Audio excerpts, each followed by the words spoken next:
game week. It's game week. It's game week. Oregon Ducks. Game week. I'm here at a rest area outside of Salem. I'm Jubal Chaplin. I'm a stand-up comedian from Eugene, Oregon. Traveling back right now from Olympia, Washington and Portland. Heading back to the home of the Ducks, Eugene, Oregon. It's a big week. It's game week. New segment I'm going to do Mondays. Game week. I'm going to talk about the upcoming game and games of past that remind me of it. I figure I'm a good Oregon historian. Followed the Ducks for a long time. Sorry, comedy people, I'm taking a break. This is sports now, as you like to call it. Anyway, I'm going to do a few things, pick games, talk about various Duck subjects. It's going to be a short little 10-minute maybe segment. But the main thing I want to talk about is history. Is the games of the past that remind me of what's coming up this weekend. And I don't have to go back far for this week. We're playing the Georgia Bulldogs. Last year's national champion. I think they're ranked third. Expected to beat our ass pretty good. They're in Atlanta. All the odds are against us. We got nothing to lose, everything to gain. And it reminds me of a game way back when, last year actually, when we went to the Horseshoe to play the Ohio State Buckeyes, and it was the beginning of normality coming back. I went over to visit a friend of mine who had been pretty isolated during the pandemic. Been a year and a half or so since we sat down without masks, because he always had me wear a mask. And we used to watch sports a lot. I've known him for a long time, watch sports, drink a little. Invited me over for the game. We took off the masks. We sat down. We had a few cocktails. And we got ready to watch what was supposed to be a massacre. What was supposed to be the Ducks getting their comeuppance at the Horseshoe, place nobody wins. And a lot of you know what happened. We didn't just keep it close. We won the game. And I'm hoping for a similar thing this year. But this is the first game of the year. And honestly, I don't 100% expect that to happen again. But that's a game to think about. I mean, you just did it last year. So, you can do it again. We never know. And it's a good time to catch Georgia. Last year, Georgia started out with a tough game against Clemson. Clemson turned out to not be that great of a team.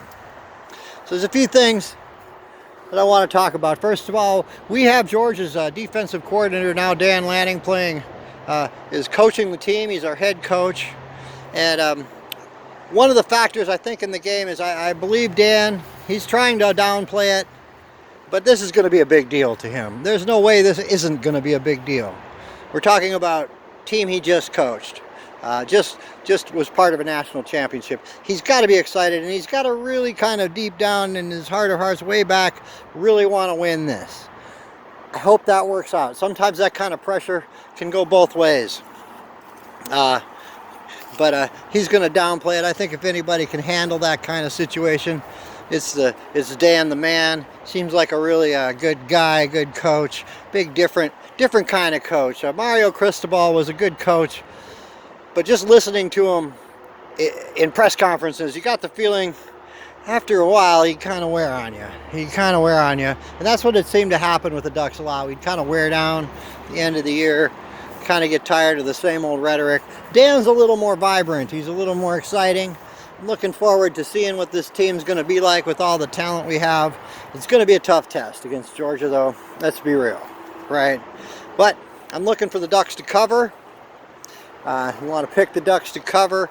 I'm not going to give it a big, like a 60-40, I would say. Maybe a 60-40, maybe 65-40. I'm not going to, this isn't a big bet. But I bet $50 on them to cover. If you got money, that would be the bet to make. Get the 17.5 though. Don't take 17, because that's very easily what the score could be. 17 point spread. And it also, you know, Georgia, I think it's going to be a close game at least for 3 quarters. I'm a little worried Georgia could pull away in the 4th and cover that spread. But it's a nationally televised game, 12:30. It's one of the big games of the week. And the next game, Notre Dame at Ohio State. Ohio State's probably going to cover that one by the 14 and whoop some butt. So they're going to want at least one game.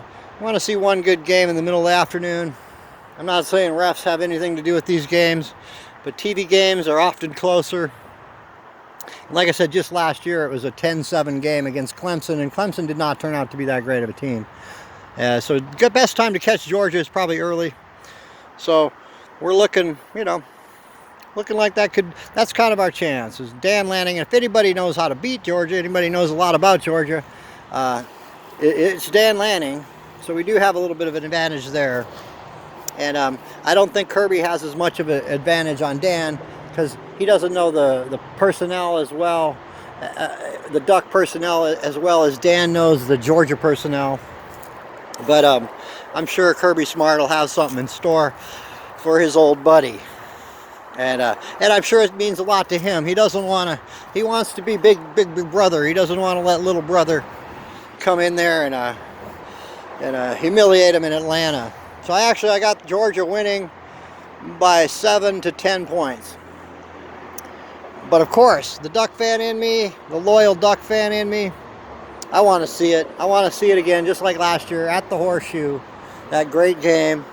And I want to talk a little bit about Duck in the NFL is doing really good. Anthony Brown, who was a much maligned quarterback last year here at Oregon.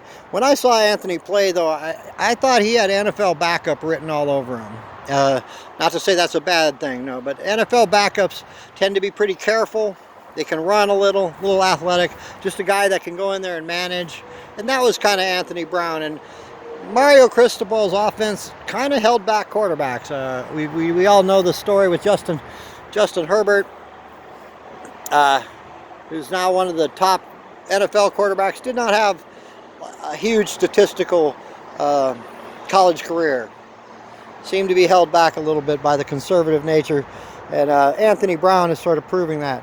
So I'm hoping for a little bit more fun offense this year. Really excited about the game. It's coming down. It's Monday. Very looking forward to it. I'll probably be in Coos Bay watching it with my brother. And here we go. Here we go. I want to talk about a little other thing.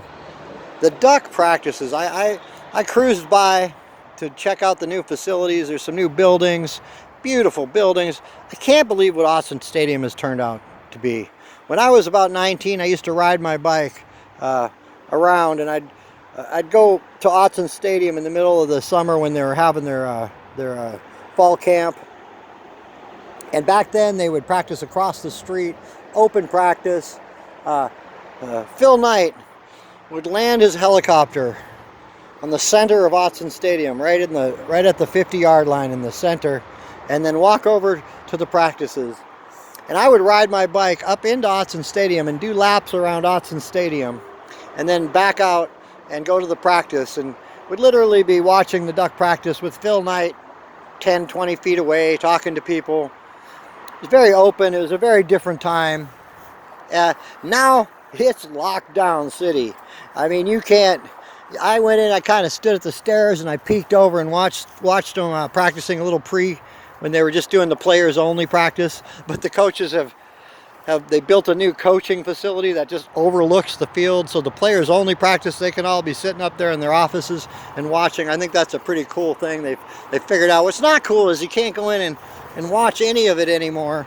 And for me, somebody who was born at Sacred Heart Hospital in Eugene, Oregon, I mean, they're not getting it out of me, guys. They'd have to torture me to get any information. I'm more loyal to the Ducks than the coaches are, honestly. I mean, not saying that they're very loyal now, but they get a good offer.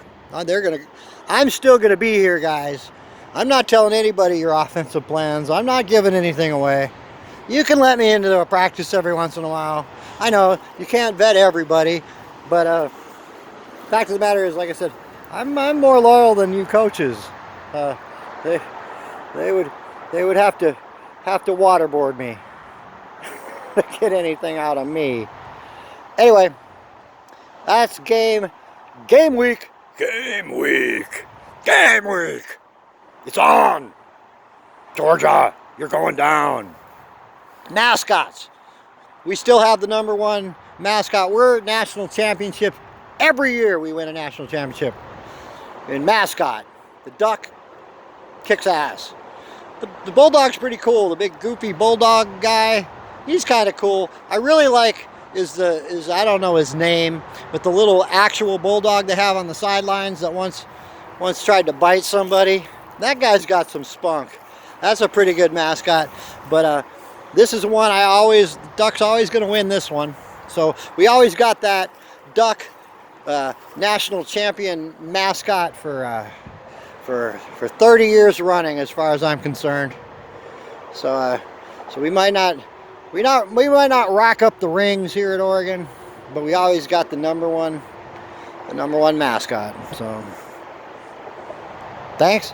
That's game week.